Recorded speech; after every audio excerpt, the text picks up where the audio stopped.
in-person meetings, we encourage people to participate in person. If, however, you would rather submit an online comment, please know that online comments will be accepted until 12 o'clock p.m. on the day of the meeting. Comments may be submitted through the City of El Cajon's website, which is cityofelcajon.us, under Agendas and Minutes. The meeting is now called to order, and I would like to ask our city clerk to please call the roll. Councilmember Ortiz is absent. All other council members are present. Would you all then stand for the Pledge of Allegiance or remain standing for a brief moment of silence? I pledge allegiance to the flag of the United States of America and to the republic for which it stands, one nation, under God, indivisible, with liberty and justice for all.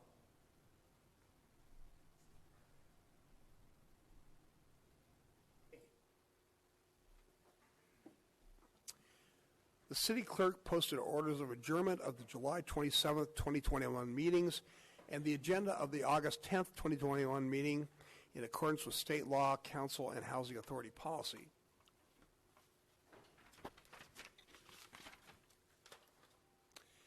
Before we move on to our regular agenda, and since we only have one council meeting in August, I'd like to invite our residents to the second redistricting public hearing, which will be held on September 8th at 6:30 p.m.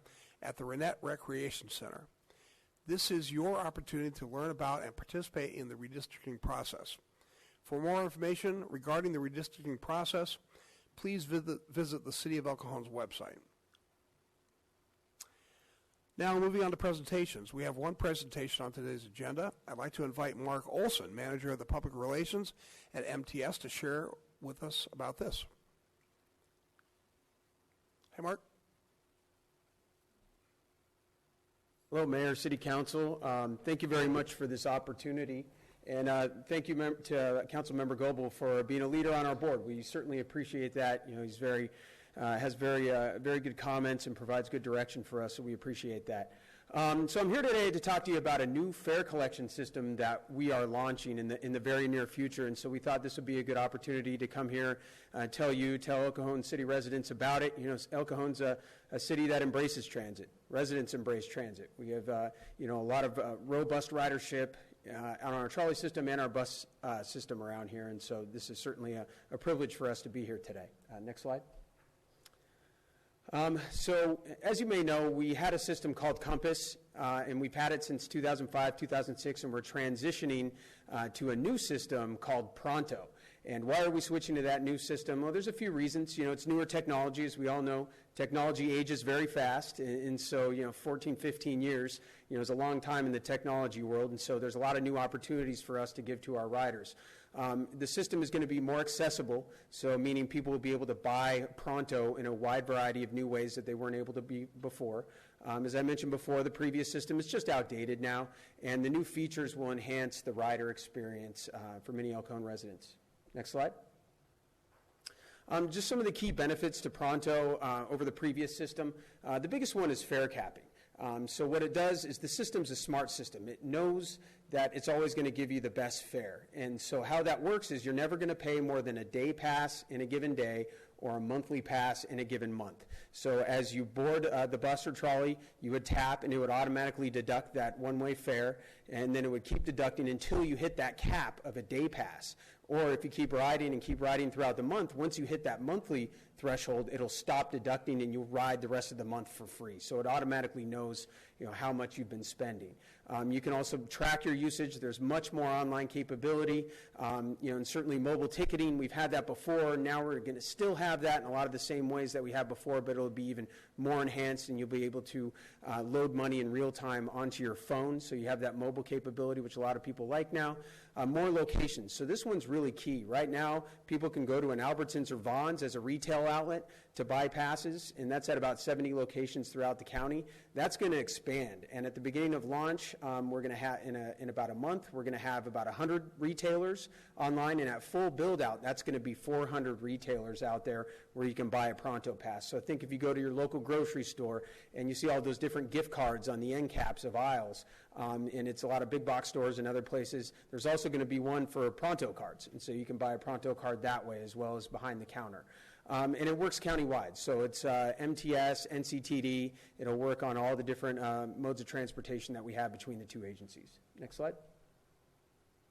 To help with the transition, we're offering free rides all September with Pronto. So we have hundreds of thousands of Compass cards out there and passengers. We need to transition them all over to Pronto. And so we're basically doing that over a 2-month period between August and September. So August, as you can see, I'm wearing a Pronto shirt. We're out there at a lot of different transit centers talking to people and trying to transition as many people as we can that way. And so that's been going on. That'll happen all month and into September. But really it's September. The way we want people to transition, and really the encouragement there, is if they have the Pronto card or they have the Pronto app, they get to ride for free all month long. So there's a lot of people happy about that. It saves them money. But it also helps us internally with the transition and getting all of our riders ready. So again, we're going to be out there. We're giving out the cards for free right now and promotions at all our transit centers. We're working with social service agencies. We're working with schools. So there's a lot of good relationships that we're tapping into to really help with this transition among a lot of different audiences. Next slide. So we've already been in touch with the city manager's office, and they've been, as with many of the promotions that we're doing, using, the existing communications to get the word out about Pronto. And so we appreciate that. And we also wanted to make your residents, let your residents know that we're going to be at some outreach. We're going to be doing some outreach at the El Cajon Transit Center and some surrounding transit centers too. So on August 28th, from 1 to 5, we'll be at the El Cajon Transit Center. We'll be at Grossmont on the 11th, which is tomorrow, Santee Transit Center on the 17th, and then La Mesa will be there August 30th from 2 to 5. So that's just one of about 40 more that we have for the rest of the month. So we're going to be out and about a lot. Other ways that people can get a card is go to our transit store at the 12th and Imperial Transit Center downtown, and you can also call our Pronto Support Services, and you can also go to the website, and obviously you can register there as well and have a card mailed to you. So there's a lot of different ways. Best thing people can do, go to sdmts.com/Pronto and learn a lot more. So again, I think that's the last slide. We can go on to the next one. But again, we appreciate this time. We appreciate the support of getting the word out about Pronto. And I also have a bag of giveaways that I'll pass on to the city clerk, just to give you an idea of all the things we're passing out at this different transit center outreach. So thank you very much, and I can take any questions that you may have. Thank you. Any questions? Yeah, I usually go down every year to Comic-Con, and let's say if I have a friend drop me off at the Grantville station, do I have to have a Pronto card to take the trolley down, or can I just use my credit card to get a ticket, or how's that work? Yes, well, right now for Free Ride Month, certainly you would need just a Pronto card, but any other time after September 30th, so October 1st, everybody will need a Pronto card. We will not be accepting the Compass system anymore, or the Pronto app is another way that you can have a fare and purchase a fare. So those are the two ways, either a Pronto card or the Pronto app. Buy or pass that way. People coming into San Diego that come from other cities to visit, so they're going to need a Pronto card too? They will, or the app. So the Pronto cards, we have them at the airport. So we have a whole ticket vending machine system there, right where our buses pick up, and it can shuttle people into downtown, about every 20 minutes or so. And so that's another way that people can. Is that then preloaded, or is it tied to a credit card? You could actually, if you do the app, you can tie it to your credit card. If you just want to purchase at the ticket vending machine, you can spend, your one-way fare, which would be $2.50, and then at that time you would purchase the card, which is $2, and then the card really doesn't expire. It expires after about 5 years, actually. So it's quite a bit of time that you can hold on to that card. Thank you. Excuse me. Do you have any data of how many riders on a daily basis, an average daily basis, pick up the bus or the trolley in El Cajon? Yeah, I can get that number for you. It's changed a little bit because of COVID, but I want to say the number pre-COVID was right around annually was about 3 to 4 million. 3 to 4 million passenger trips out of El Cajon. That are generated out of El Cajon. Wow. Yeah. I had no idea. Thank you. But I'll confirm that, and I'll send the information to the city manager so you have that. Mm-hmm. Okay, thanks very much. Nice presentation. Thank you. All right, agenda changes. Staff, do you have any agenda changes? Mr. Mayor, we have a closed session item as identified as agenda item 21. staff would recommend that the council move that item up as the first item that you hear this evening or this afternoon, which would have us convene into closed session. Okay. Council members, any agenda changes? All right, I'd like to make a motion then to take the city manager's recommendation and adjourn the closed session. Second. Please vote.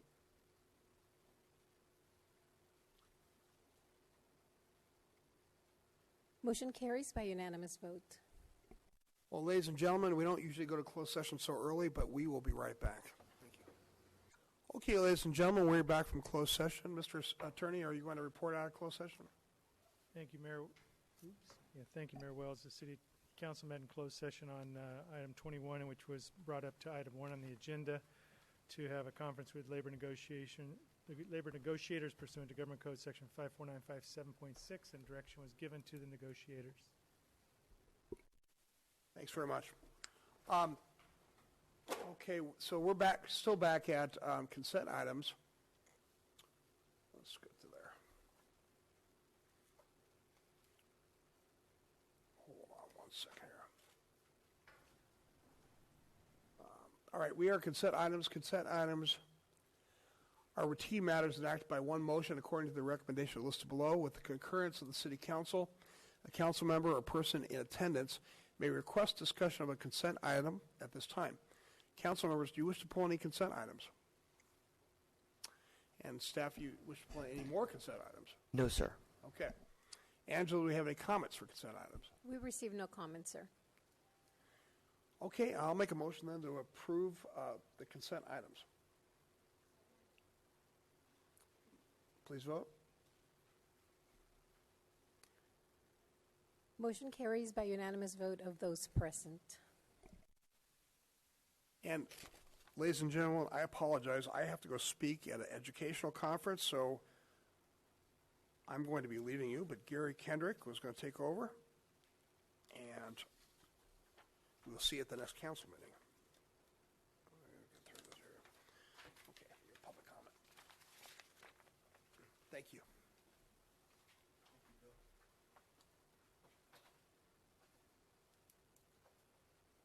We are now at public comment. At this time, any person may address a matter within the jurisdiction of the City Council, Housing Authority, successor agency to the El Cajon Redevelopment Agency that is not on the agenda.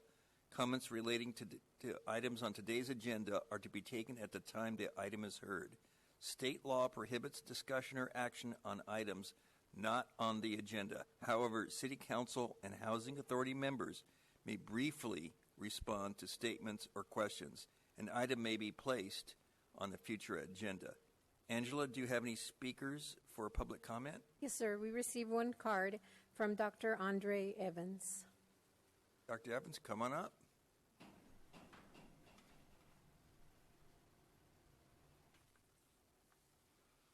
Thank you, council members. Again, Dr. Andre Evans. A lot of pressure. I'm the only speaker today.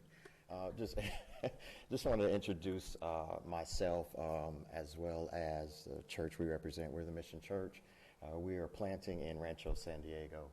Currently, we are at Hillsdale Middle School in the auditorium as we look for a more permanent facility. One of the reasons why we wanted to come and speak today is the pandemic has definitely shown us that church has to be done a little bit different than it has been, and so we have to do more outreach. And so I'm definitely glad that we have members of law enforcement, fire department, those who definitely protect and serve the community, and then your ear as well. We just want to let you all know that we are here in service to support any way that we can. As you continue to hear about our church as we grow in El Cajon, grow in Rancho San Diego, just wanted you to put a name with a face and just know that any support we can give, we're definitely happy to give, as well as to all of you back there. In a couple of weeks, we will be making our rounds to all of the sheriff's department, police departments, fire departments, to also offer support as well. So that's the only thing I wanted to come up and say on today. Thank you very much. Thank you, sir, for coming in. There are no written communications on today's agenda. Public hearings. We are now at public hearings. We have one item to consider. Item 11 is regarding the issuance of tax-exempt bonds. I'll ask staff to introduce the item. Thank you, Deputy Mayor Kendrick. This item is a public hearing that's required under federal laws to consider the approval of the issuance of tax-exempt bonds for the purposes of assisting in the development of affordable housing here in El Cajon.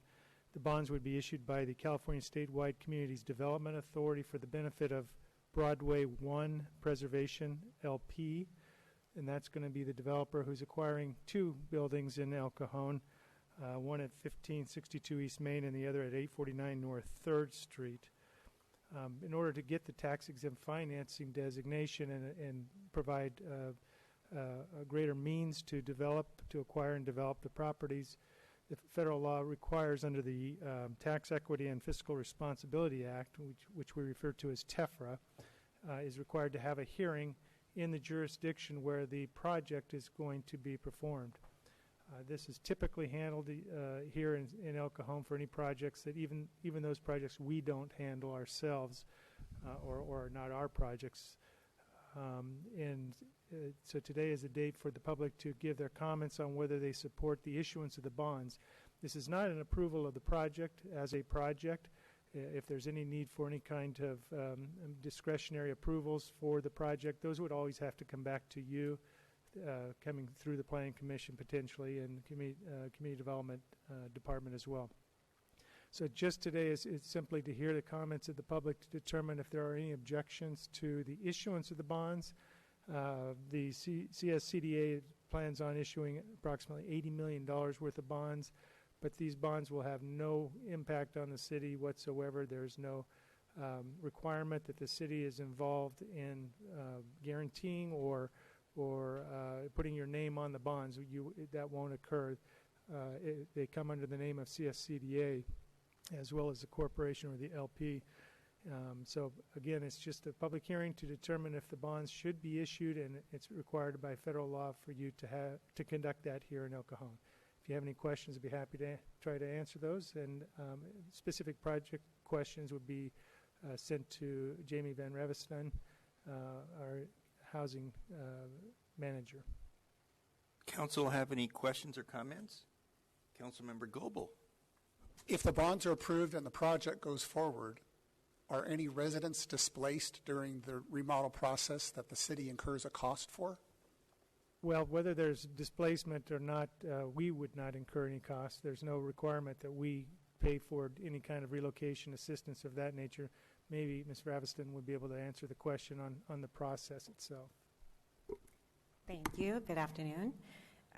Currently the project is 15% market rate, and the other 85% of the units are already Section 8 contracts. So the 15% is about 38 units, and I don't believe they can be displaced. And if they are, there has to be a relocation plan in place. It is a requirement of the funding.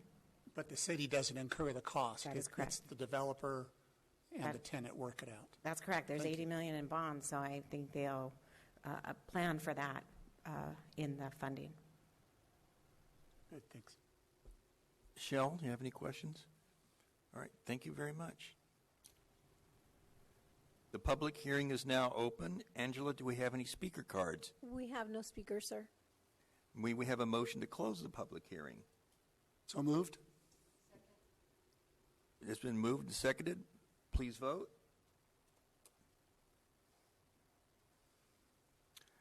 Motion carries by unanimous vote of those present. Is there any further discussion, or would someone like to proceed with the motions? I'll move that we adopt the next resolution in order approving the issuance of bonds. And I think that's all you need. Michelle, would you like to second that? Moved and seconded. Please vote. Motion carries by unanimous vote of those present. We have 4 administrative reports on today's agenda. Item 12 is a legislative report. I'll ask Assistant City Manager DiMaggio to please introduce the item. Thank you, Mayor Pro Tem Kendrick and members of the council. I won't go into any of the specific bills. You have the update in front of you. They've all been updated to their current position with some highlights on the more significant ones. Basically, in all respects, all of the items that we're watching continue to move through successfully through the originating houses of the legislature. So there's been nothing that we're watching right now that's been denied or sidetracked. And that's particularly concerning in some cases, but it's what's going on. And I will just say that I recall 25 years ago when the League of California Cities would oppose a proposed piece of legislation, that was taken very seriously, and that piece of legislation was either dead or had to be significantly amended. That's not happening. There are a number on this list that are opposed by the League of California Cities, which represents all 400 plus cities in the state of California, and there just doesn't seem to be any traction. And we do send letters per council direction on ones that you really feel strongly about opposing, but we're only one city. And the league is doing the best job that they can. So this is all brought about, as I've said many times before, by the supermajority of one party in the legislature that continues to move these things forward, basically without understanding how they affect the different cities throughout the different regions of the state. And so I anticipate, because we only have one meeting in August, I wanted to bring this forward and give you the update. We'll see some more movement in September. The outcome of the recall may have some bearing on some of these, but even if the recall went, even if Governor Newsom is recalled and a different governor is installed, there is a veto-proof, essentially, majority in these houses of the legislature. So that may have, we'll have to just see and monitor as that comes forward, and I'll return to you with different results and update you in September. But right now, I can answer any questions if you have any. Does council have any questions or comments? Okay, thank you. Angela, did you receive any comments for this item? No comments were received, sir. Item 13 is an American Rescue Plan Act update. I'll ask the city manager to please introduce the item. Thank you, Mr. Deputy Mayor, members of the council. As an effort to keep the council apprised of its plans that it made for the American Rescue Plan Act funds, the ARPA funds, and also to be transparent, we continue to provide regular updates to the city council at these meetings. Go to the next slide. So the staff report outlines some of the expenditures that we've already had. This is a bit of an update. We're up to $2.2 million in small business grants. I'll come back and talk about that in a little bit. And we continue to spend money on some of the areas that we've already gotten some direction on. I reported at the last meeting that we're well underway with our economic development study with the consultant, so we're working on that. And we have the money encumbered for the business license assistance, so those funds should be reaching businesses soon. And we continue to provide recreation dollar days. One of the things that we've noticed is initially when we kicked this off, we were trying to catch up. The administration was trying to catch up with the idea, and so initially you had to come in person in order to register for the dollar days. We've now opened that up to online, so you can register for a dollar day recreation class online. We also were a little bit worried that there would be this massive influx of residents using the services. That hasn't been the case, so we're actually opening it up to you can take multiple classes for $1, and we think that's a good thing. We've also began to expand some of our recreational things that we've never done before. I know Ms. Mitchell brought up wine and painting. Since we can't serve alcoholic drinks at city facilities except the Magnolia, we have coffee and art, so you can come and drink an espresso and paint some things. So that's being marketed right now. We're still working on field trips and opportunities for our kids to utilize the school district pools. So there's a lot of fun things happening, and I think our residents are getting exposed to our recreation department more than they have been in the past. So we're working on that. In terms of the cybersecurity, we're kind of in a pilot phase. We're trying to figure out how to move forward best with that. So we've only spent $17,000 on that, but we're piloting some things. And then once we have a better idea of how to best utilize the $1.3 million, we'll move forward and bring something to the city council for consideration. And then the last thing I wanted to report on for these is that we are now done with the mitigating vaccine barriers. I think there's so many outlets and venues, and we've supported a lot of community events. I don't think there's really any more need for the city to be involved with encouraging vaccines. So as you can see, we had allocated about $100,000 to that activity. We've spent well under $10,000. So we'll have some available money.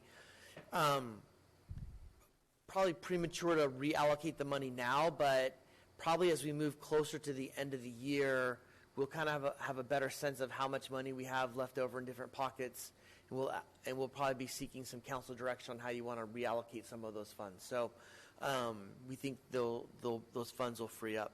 If we can go to the next slide.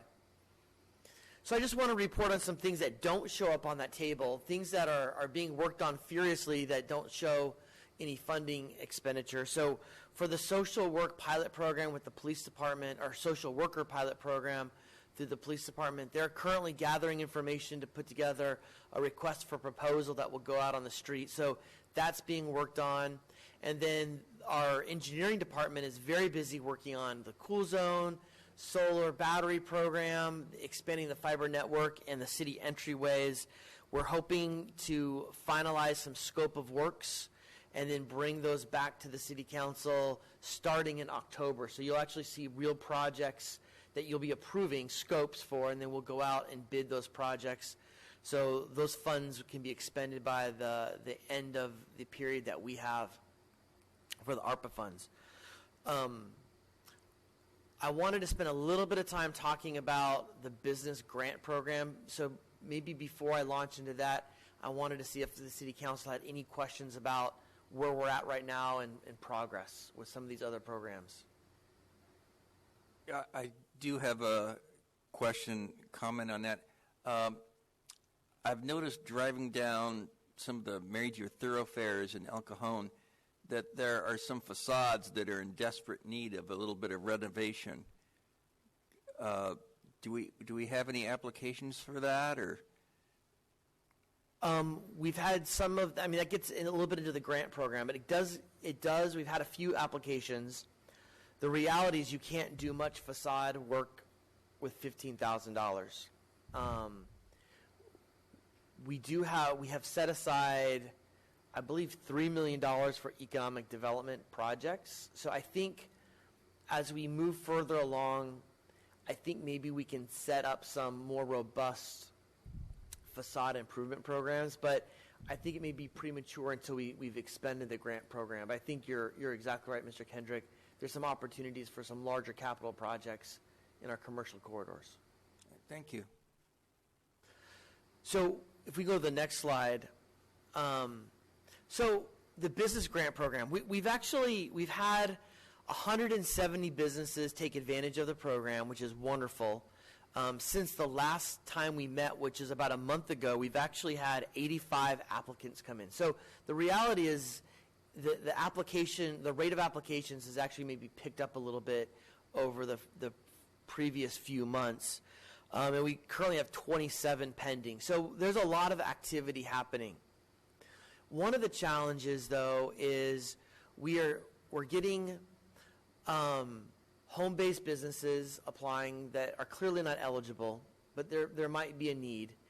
And in an effort to become eligible, we've noticed some discrepancies in applications in order to look like they qualify for the funds. We've also seen some purchases of equipment that we believe may be questionable under the intent of the program. So we think there are some challenges with the way the program is running right now. Given those challenges, staff does not think that we should terminate the program. We think there's some good things. We think there's some opportunities to shore some things up. I wanted to share two ideas.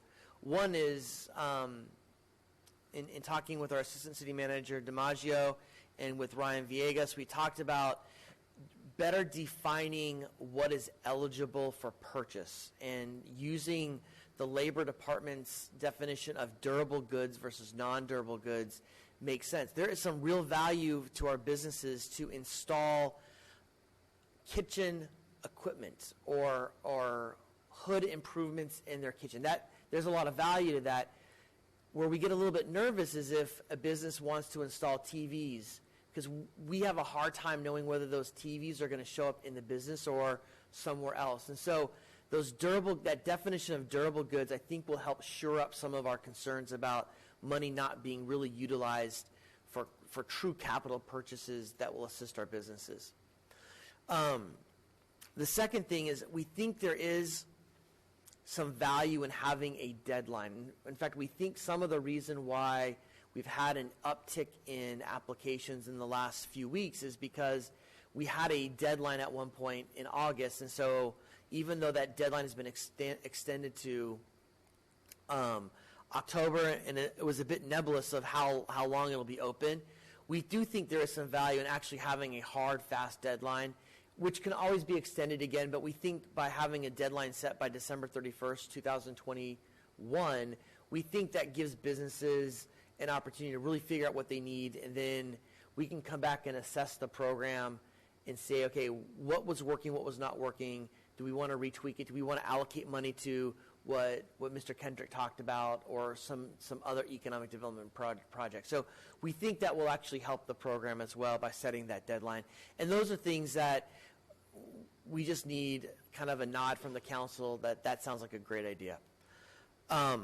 The other thing that we wanted to consider is we know that there's a lot of businesses that started some capital improvements even before pandemic lockdown. So here's businesses, imagine in January 2020, not knowing what was about to hit them, started making capital improvements, hoping to recoup those costs by having an increase in customers, only to have those customers taken away from them.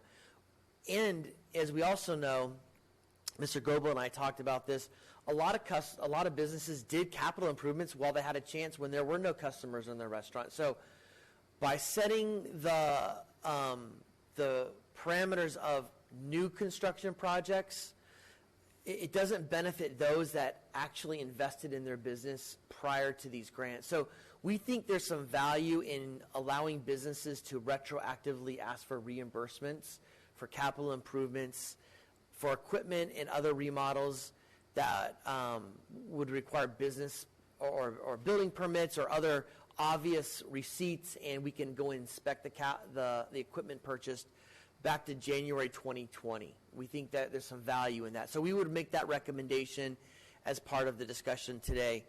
We also think that there are a lot of home-based businesses that could use some assistance.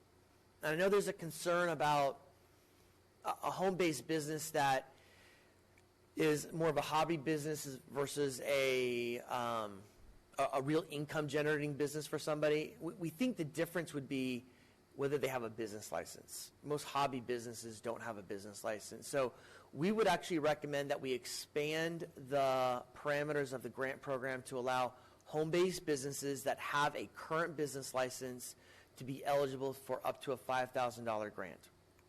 It's not as much as the $15,000, but it gives those businesses an opportunity to participate and potentially helps eliminate some of the fraud that or alleged fraud that we've seen.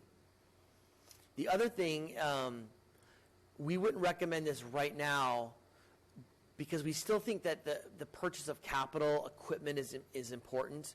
But at some point, the council may want to do, as Mr. Kendrick recommended, is maybe shift some of those funds to things that are far more visible, like facades and signage and monument signage, parking lot improvements, things that everyone will notice driving around the city. It'll bring up the whole city. We don't think we're quite ready to do that. We still think there's some capital in purchase needs, equipment needs that are still needed by our businesses, but that's something that we've been thinking about, that we would refocus the grant program to eliminate the purchase of equipment and really focus it on facades. Again, I don't think we're ready to recommend that quite yet, but we're throwing it out there. And the last is to augment the mobile business grant program. As you recall, it was one of the sort of a last-minute change the council talked about. We have a lot of mobile businesses that are locally based in El Cajon. We limited how much they can get from to $2,500. So we allocated it $2,500. We would recommend that they at least get what the home-based businesses get of $5,000. So we increase that. Because a lot of our mobile-based businesses rely on vehicles, we would actually recommend another pot of money for them to apply for the purchase of new or used vehicles, between $15,000 for a new vehicle, $10,000 for a used vehicle, as long as it was purchased at a dealership locally located in El Cajon. So you buy a truck for your home-based business in El Cajon, the city would reimburse you a portion of that truck purchase or that vehicle purchase. So that would be another way to expand the business to help some of those more home-based or mobile-based businesses and recirculate those funds back into our own economy. So those are a couple ideas that we've had. We're open to any other ideas about the business grant program. Like I said, we think the program's working well. We think there's some opportunities to improve upon it, and we're seeking some council feedback on what recommendations you would have, and we can apply those recommendations as soon as tomorrow. So with that, that concludes staff's report, and we're really here to take any thoughts, direction, feedback that you may have. I really like every one of your recommendations, especially the retroactive aspect, eventually facade and sign improvements. Council members, do you have any comments? Councilmember Mitchell. So let me just get this straight. So my plumber, who lives across the street, doesn't have a brick and mortar building that you can actually go to. It's out of his home, and he has like 3 or 4 trucks. He could apply. This would be considered a home-based business? That or a mobile business. So under this new parameter, rather than being eligible for $2,500, he would be eligible for $5,000. Okay. And then he could also apply for up to $15,000 if he were to purchase a new vehicle, and $10,000 if he were to purchase a used vehicle. Thank you. Steve? I think the public on that particular thing is going to say, for these mobile businesses, what's the benefit to El Cajon? If a mobile business serves most of its customers, perhaps outside of El Cajon, can you help the public understand how that benefits El Cajon? Some of them do have employees, so there is a benefit. So it potentially helps them expand their business to hire more individuals. But it really just helps our residents that are local business people make it, even though maybe they weren't making it during the pandemic. So there is not, but like you said, Mr. Goebel, there's no visible, obvious sidewalk improvement or parking lot improvement or facade improvement under that program. You're exactly right. But I think it would be just another way to help our small business community. Yeah, I can see the public having a concern, saying, I'm glad it helps that person, but how does it help this city? I think I can hear that. The home-based businesses, you've been getting some applications, you said. What are some of the things that home-based businesses are applying for? I'm going to ask Mr. Villegas and Mr. DiMaggio, who are in the trenches on this, if they have any insight on that question. These would be the type of businesses such as, and I'm going to defer to Ryan here in a second, but based on my familiarity, these would be businesses such as tax preparation, accountants, bill paying services, things like that, other types of consultants that serve businesses and individuals. Ryan? Right, and there are some, there's a lot of requests for software upgrades for their computers. There's a lot of requests for computers themselves, TVs, things of that nature. There are some requests for office furniture and things like that, but there are a lot of electronics that are coming through. And that's not just unique to home-based businesses, but they are common. So, can you see how the public would say, why are we paying for new furniture in somebody's house? Or are we buying a TV for somebody's house? Why are we upgrading a computer in somebody's house? Because there's a good chance it'll be for personal use, Not just, can you understand how the public might have that point of view? Absolutely. Okay. So that's kind of a concern. I think okay, so that's all I'll do with the questions on the home-based businesses. I agree with you. I think if they have a business license, that raises the level of credibility or legitimacy, seriousness, I don't know what to say, commitment. I like option one, going back to January 1st of 2020. As we talked, I do think there are some businesses that used the downtime during the pandemic to improve their facility. So I like number one, going back to January 1st of 2020. I remember way back in the beginning, not just focusing on FF&E, furniture, fixtures, and equipment, but also leasehold improvements, flooring, painting, exterior signage. I thought that was already covered, but I'm still for that. Yeah, and that is covered, and that's the thing that's the area that we would actually like the most emphasis on personally as a staff. What's the difference between a home-based business and a mobile business? Can you give me some examples of? Like a landscaper would be a mobile business, a painter. Yeah, car detailer, mobile car detailer, but like an accountant or engineer. There are internet consultant. Right, a lot of communications or just services like translation services. There are some cleanings. There are cleaning services. There's a lot of applications for daycares as well. But then there are landscaping businesses. So there are an array of home-based businesses, which when we get them in and we are verifying their business license that they are home-based businesses. Okay, so I guess I'm going to come back to whether it's a home-based or a mobile. I think the public would be okay with $5,000. $5,000 plus $15,000 for a vehicle might be a stretch for a business that doesn't have a nexus, a proof of majority of their business in El Cajon. So to my colleagues, I'd be okay with $5,000 for a home-based business or a mobile business. One last question. This was open to nonprofit organizations as well. Are you hearing from them? Yes, we are. And are their grants being approved? Or? Yes, they are. I think there's 3 or 4 right now that we have approved already and that have already been awarded funds. And then I think there's 2 or 3 that are in the queue. Do you think we need to do more outreach to those organizations because they're the first ones that let their facilities go for the sake of helping their customer?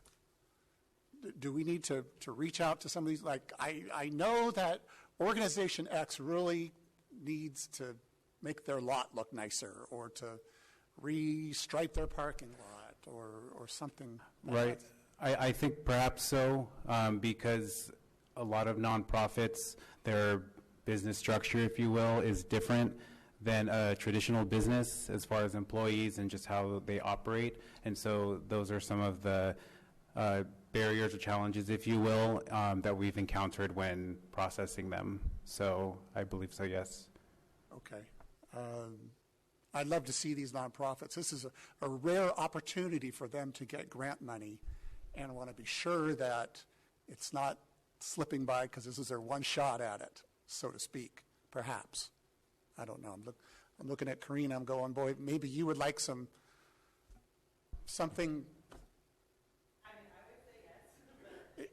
For the facility that you're in, I don't know. And I don't know if your organization has already applied for the grant, but you do the kind of work that we want to make sure that you have the right tools to continue to do the work that you're doing in the housing area. That's my comments on the item. Okay. Angela, did you receive any comments for this item? We received no comments, sir. Okay. We don't need a motion on this. Well, so I heard some consensus around a couple things, but not some consensus on some other things. So I heard consensus on allowing for the retroactivity of reimbursements back to January 2020. I also heard that home-based businesses could be eligible for up to $5,000, but I did hear some differing opinions on the vehicle portion for right now. So I guess seeking direction if that's something we want to punt and see how the program progresses with some of the changes that we make, or if you guys want to make a decision on it now. It's kind of up to the council.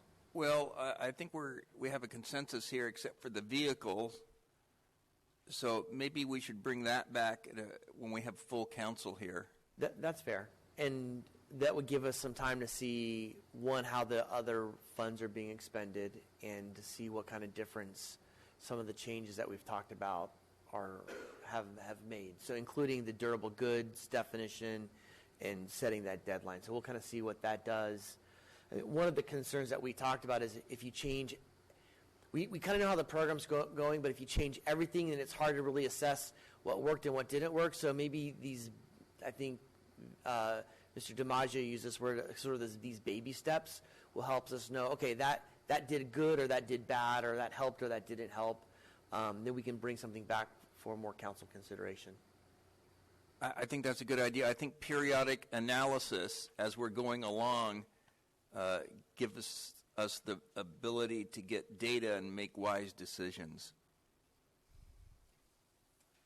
So with that, I don't think you need a motion. I think we heard the direction, and we can make those apply changes. Okay.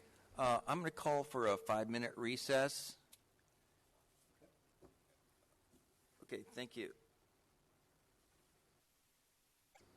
Okay, the meeting is back to order.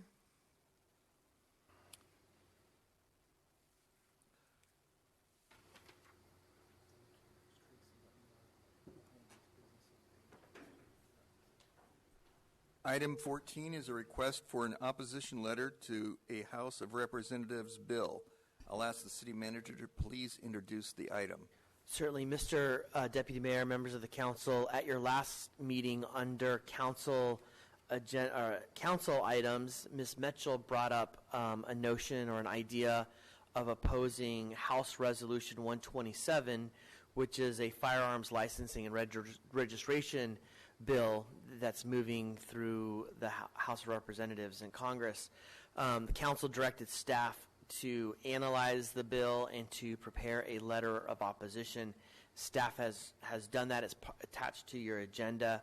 Just in real brief, the letter kind of makes 5 arguments of why the bill should be opposed.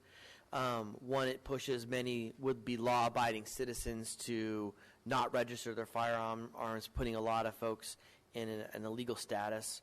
The bill also requires the Attorney General to create a database of all gun owners or registered gun owners, and that database is available to the public and searchable. And there's some real concerns from the public safety realm that just advertises where one can steal weapons from, which properties have weapons to steal.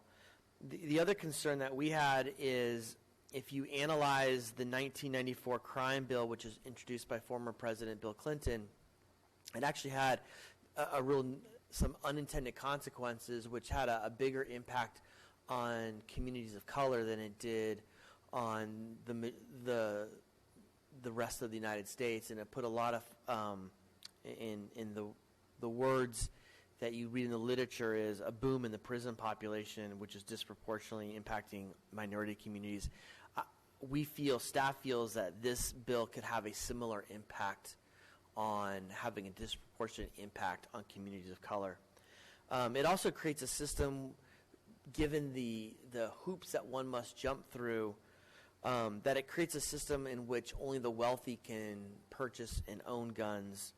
And then lastly, and like most gun control legislation, there's this fear that it takes guns out of the hands of law-abiding citizens and puts them in the hands of people that don't care to follow the law, and it creates this disproportionate system in America. So with that, staff has prepared a letter. Staff is open to any suggestions that you may have to that, but if council approves this letter, we would then send this letter out to our 2 locally elected congressional representatives and copy some other elected officials as well. so staff can answer any questions about the letter itself. Does council have any questions or comments? Angela, did you receive any comments for this item? We received no comments, sir. Is there any further discussion, or would someone like to proceed with a motion?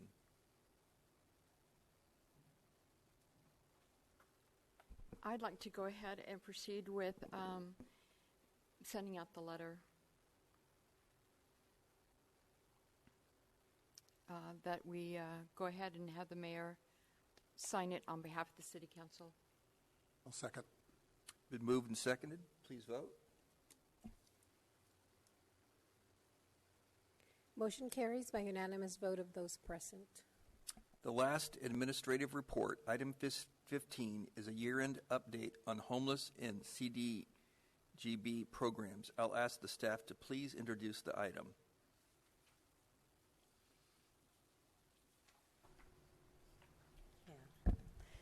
Good afternoon again. We're here to update you on the programs and activities the city is engaging to address homelessness, including those programs funded with the CDBG CARES Act funds. As you know, I'm Jamie Van Raviston, the housing manager in the Community Development Department, but it's my pleasure to introduce our new housing specialist, Deyanira Palayo Brito, and Deyanira tells me she prefers to be called Yanni.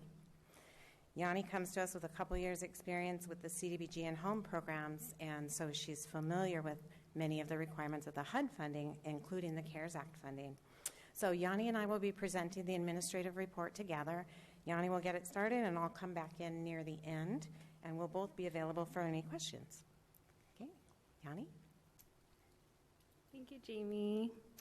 Hello, good afternoon, Mayor Pro Tem and council members. It is very nice to meet you, and I am very excited to be here today as part of the Community Development Department with the City of Cajon.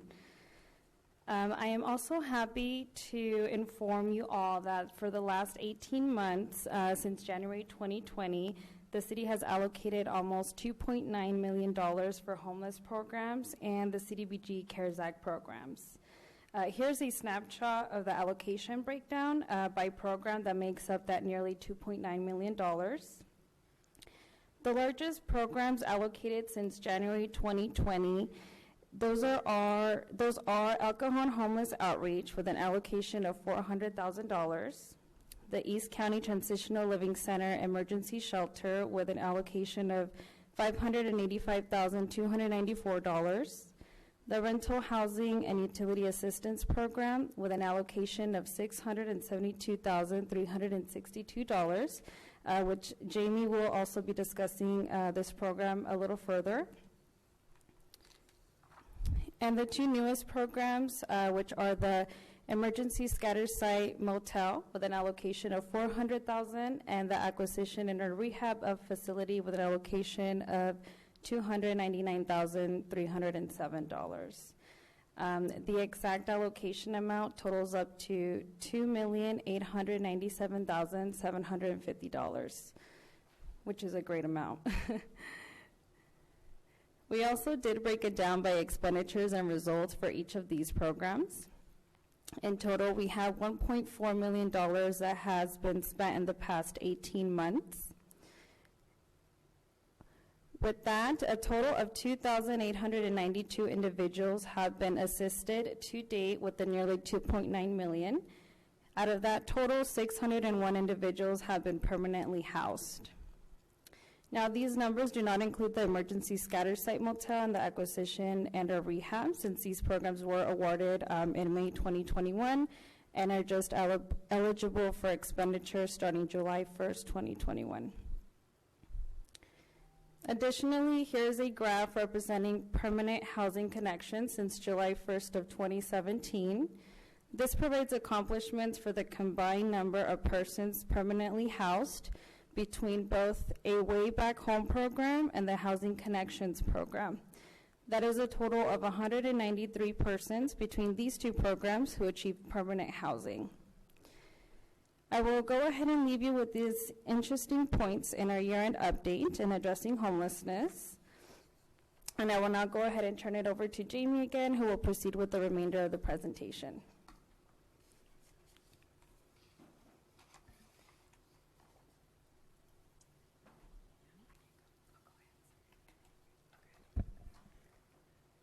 Thank you, Annie. Okay, I wanted to give you a quick update about the status of the Rental Utility Assistance Program. Since May of 2020, the City Council has allocated over $672,000 in the CDBG CARES Act funds for this activity. Originally it was implemented by 3 nonprofit agencies, CSA San Diego County, Home Start, and Interfaith Shelter Network, and it operated continuously between May of 2020 and February of 21, serving 103 households. Our program provided up to 3 months of past due rent and utility assistance to help those families affected by job loss or wage reduction due to the pandemic to avoid eviction and prevent homelessness. Then, in February, March of 2021, the County of San Diego announced the availability of $100 million for emergency rental assistance program. This program could provide up to 80% of 15 months of past due rent and utilities if the landlord agreed to waive the remaining 20% that was due. The program was available to all residents of the County of San Diego except for the cities of San Diego and Chula Vista who received direct allocations. And based on the availability of this much deeper assistance, the city's housing and utility assistance program was paused, and all El Cajon residents seeking rental assistance were referred to the county's ERAP program. Our plan was to reevaluate this program and determine if there's a continued need and reopen the program once the county funds were fully expended. However, in July of 2021, the county advised us that the state has passed legislation to amend their previous ERAP regulations. They can now assist paying up to 100% of 18 months of past due and current rental assistance.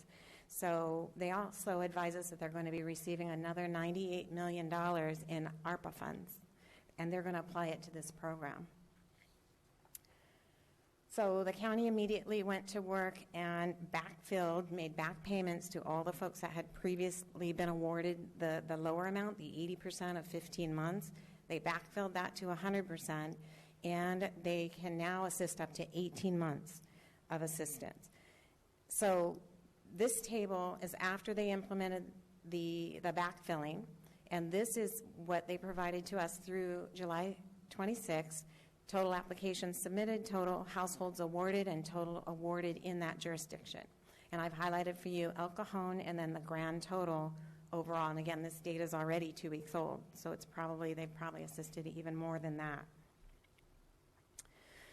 So you can see that they've spent almost $90 million of their first $100 million, and they have assisted more than 2,400 El Cajon households with nearly $15 million in assistance, and the average is about $6,150 per household. With the new funding, county advises us they will continue this ERAP program under the same expanded guidelines with no interruption of service. And they are currently receiving approximately 500 applications per week across the county, not just El Cajon. So for this reason, the city's program continues to be paused since the county can provide this much deeper assistance than what the city is able to provide, and we need to be careful to avoid a duplication of benefits and pay for any months of rental assistance that they're otherwise receiving. So, so as businesses reopen and jobs are returning, and it appears to staff that the county's funding is going to be available for some time, at least 5 or 6 months, and it's going to provide much deeper assistance. We think it's appropriate to seek your feedback and begin the discussion as to whether to repurpose the remaining funds in our rental assistance program. Approximately $234,000 is still remaining in that program. The program is currently paused, and we're not required to repurpose it. But $234,000 is nothing compared to $98 million. So we've put our heads together, thought of some potential ideas we could talk about for repurposing the funds. Remember, these are CARES Act funds that have to be focused on preventing, preparing for, responding to the coronavirus pandemic. They also, whatever projects we pick, have to be CDBG eligible. But we were talking about touchless water fountains, bottle filling stations, safe parking programs have come up in the past. Assistance with expanding the shelter space at East County Transitional has come up before. And, or possibly adding funds to the current allocation of CV3 funds that were most recently reserved for acquisition or rehabilitation of a facility serving the homeless. All of these ideas and any others that may come forward today will require additional research. We need to understand total costs, and any projects we conduct research on, all of them must pass the eligibility test. We also have the timeline to consider. 80% of all the CDBG funds must be expended by June of 2023, so we have just under 2 years to get those funds expended.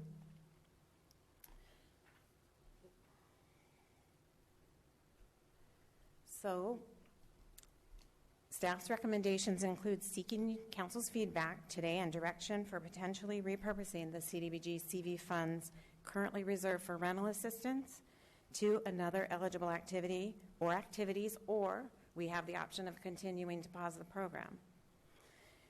We're also looking for direction to continue the homeless outreach program and the Away Back Home program. Those programs are, the agreements are coming to the end of their term, and we are asking for you to authorize extensions for an additional year with the Home Start and Salvation Army.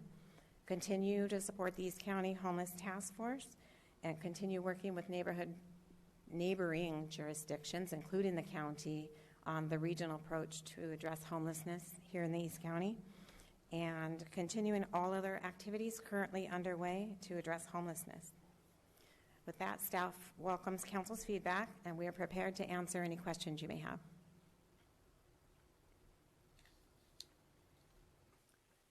Council members, do you have any questions or comments?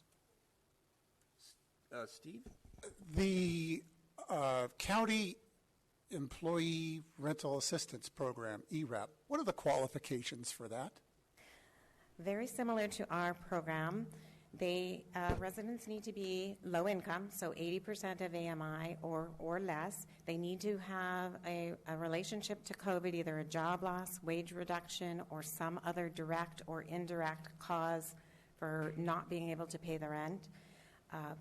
The county also sets some priorities, and some of those priorities, they are prioritizing folks that earn 50% of area median income or less, and they are also prioritizing healthy places in accordance with the California Healthy Places Index.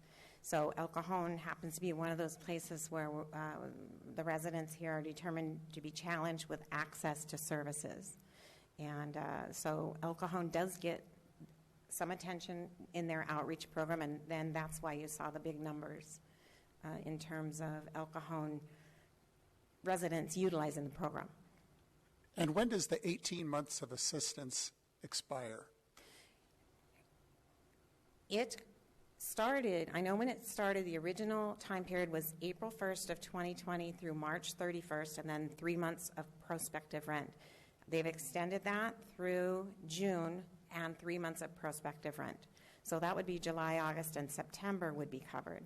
And I don't know that there's an actual sunset date, because if somebody paid their rental assistance until later in the year, paid their rent and then needed assistance later, if that extends beyond September. Interesting, okay. That's all the questions I have for now, thanks. Michelle? Okay, let's see if I can read here. All right, so I see that we spent $1.4 million for 2,892 people, correct? Mm-hmm. All right, when I quickly figured that out, that was $484.09 per person, approximately. How is that in comparison to some of the other cities?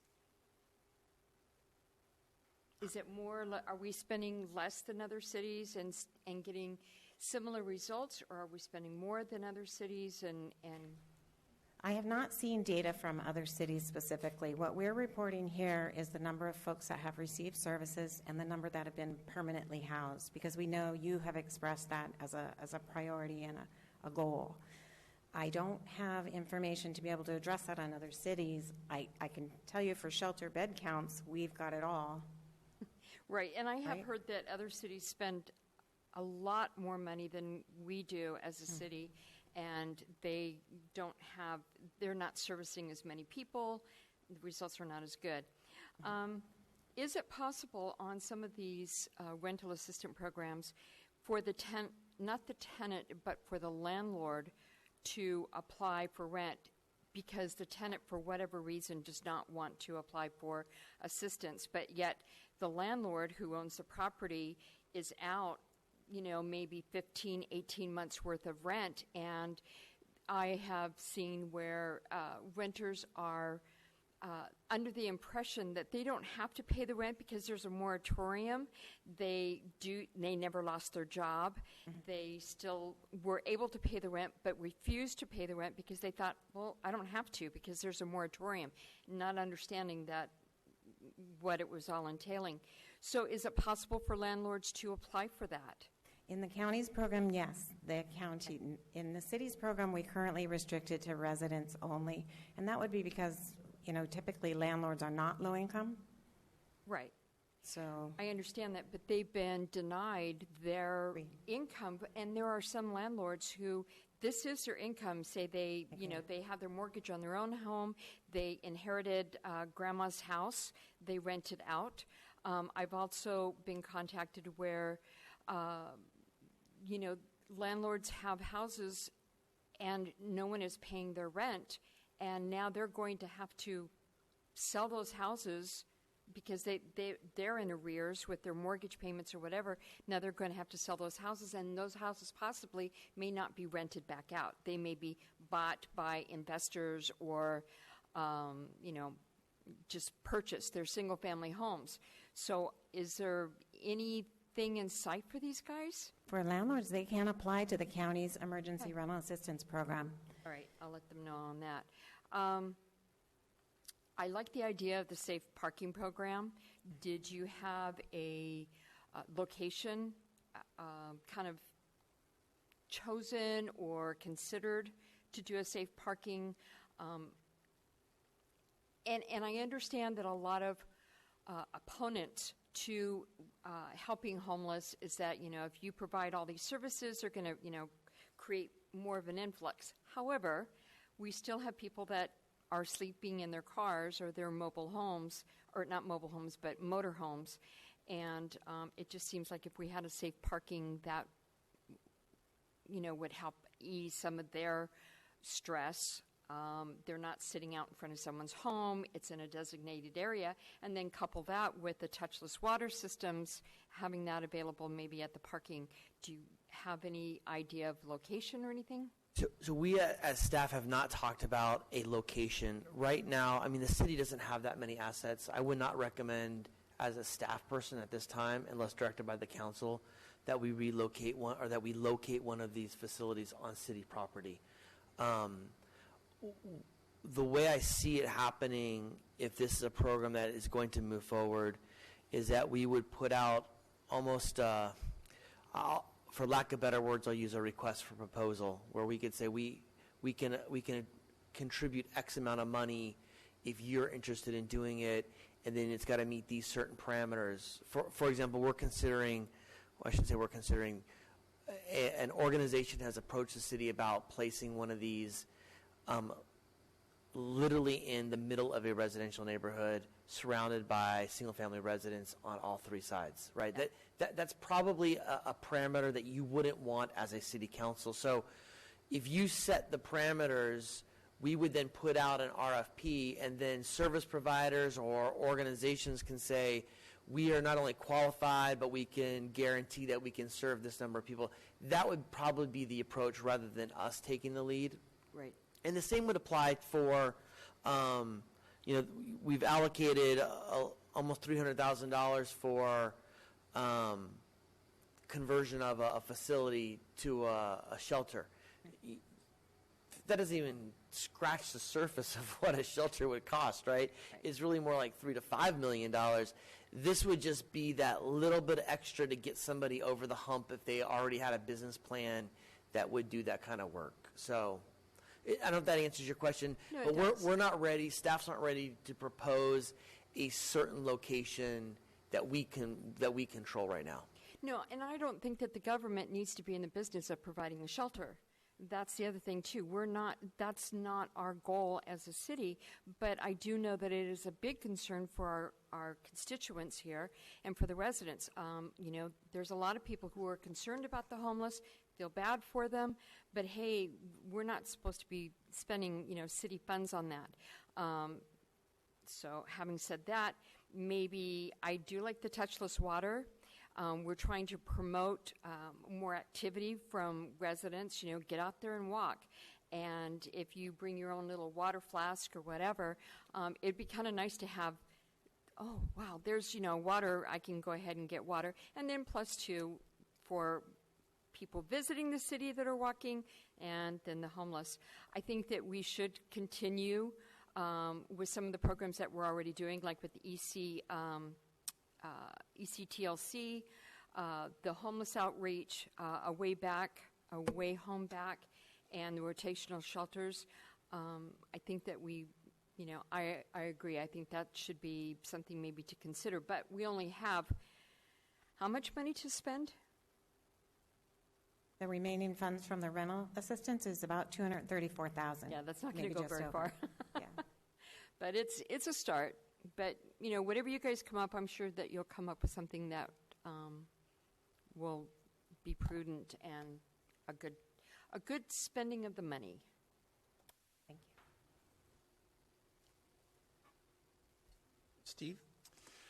Questions. I think during the pandemic years, some landlords let their units go, and they're not as good as perhaps what we would hope they would be for a rental. Would a resumption of a inspection program qualify for these kind of funds? We would have to think about that. We would have to make sure it was eligible, either focused on either the household was low income or somehow qualify it. And we would have to make sure, again, focus on those low income areas. I can't do it citywide. We can't, do it in Fletcher Hills or wherever the nicer areas of town are. So we could talk about that. It's something we could explore. I think it would be worth exploring. I have a hunch that the census areas, let me back up. People, with the 2,400 people who got assistance, Yeah. I'd like to know where they live, because if they weren't able to pay their rent, landlords weren't able to keep up the facilities, perhaps. And those units may be in CDBG eligible areas if they qualified for rental assistance. I'm putting those two together. I think one thing you can be reassured, the 2,400 El Cajon residents that received assistance, I believe those units are subject to HQS inspection by the county. If not, I might be wrong, but at least that's something we know. But here in El Cajon, we can definitely explore that and see what would be possible in terms of an inspection program.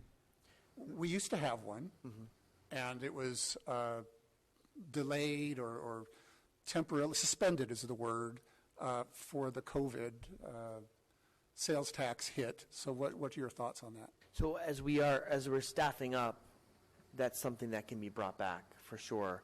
The other thing is maybe as a starting point, I don't know if the county will give us the data, but it would be great to have a heat map that shows where those that were able to get the rental assistance were in town, and that may be a good starting point for us. And if we can get that, we'll share that with the city council. But yeah, as we upstaff or restaff, which by the way, it's a big.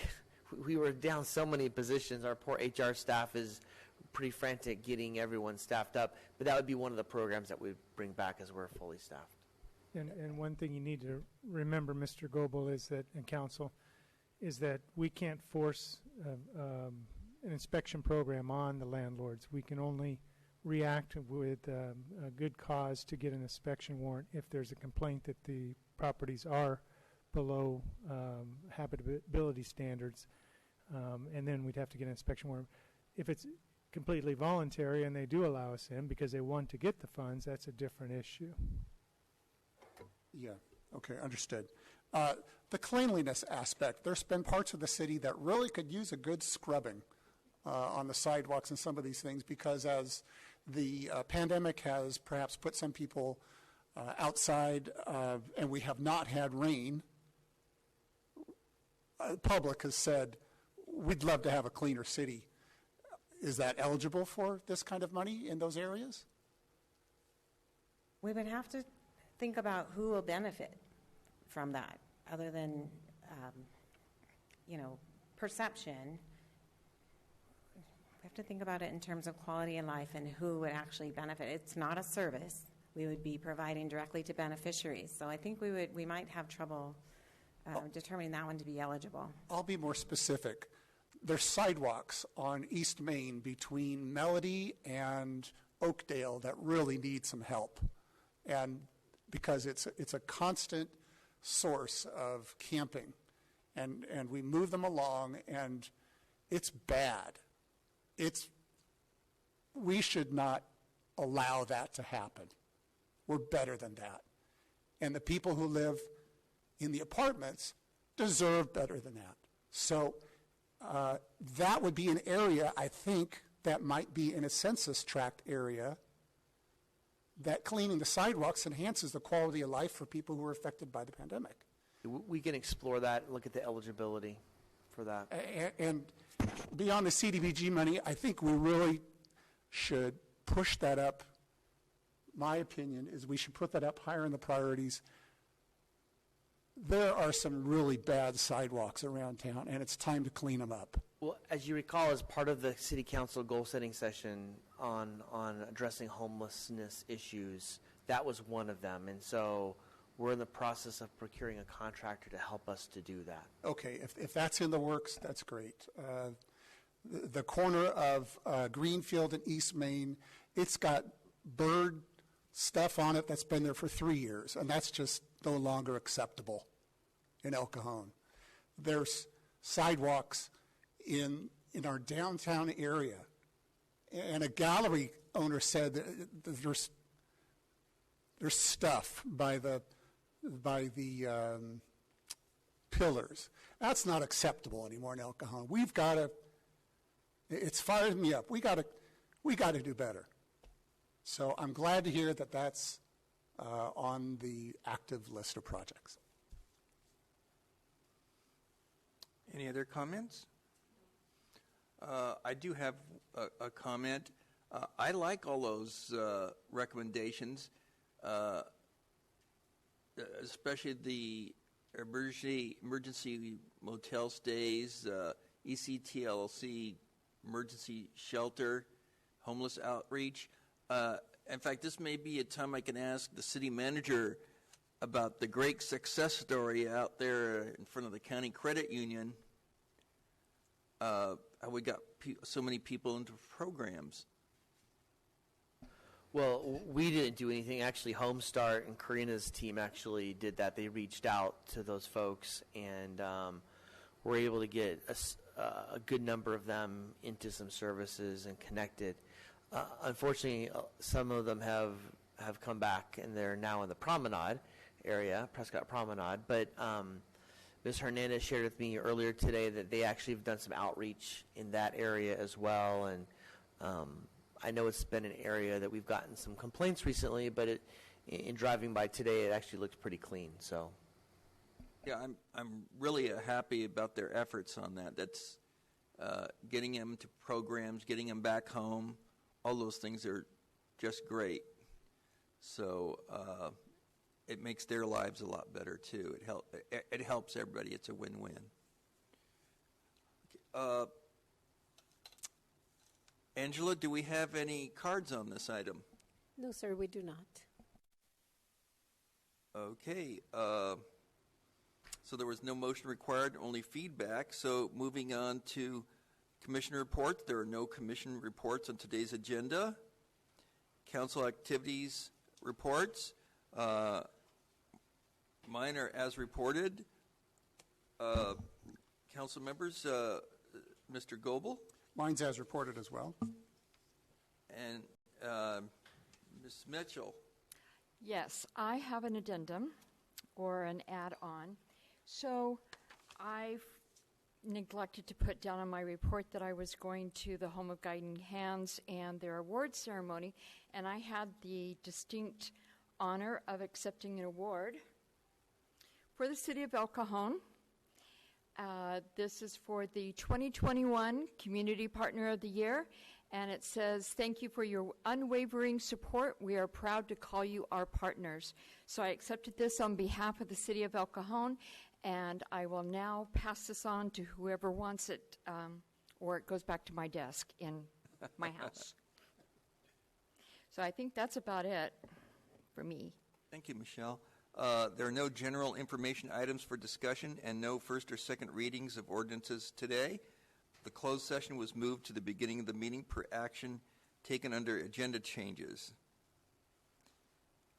And this brings us to the adjournment of the regular joint meeting of the El Cajon City Council, El Cajon Housing Authority, successor agency to the El Cajon Redevelopment Agency, held this 10th day of August 2021, is adjourned to Tuesday, September 14th, 2021 at 3 p.m. Thank you all.